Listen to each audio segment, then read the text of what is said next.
U večerašnjoj Bujici na mreži pogledajte što su premijeru Milanoviću poručili čelnici braniteljskih udruga Josip Klem i Ilija Vučemilović.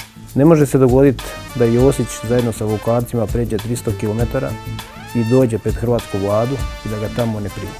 A još je ružnije kad ljudi u njegovom okruženju govori da su na trgu Bana Jelačića se nalazi rulja, a da su po njega došli cirkusanti.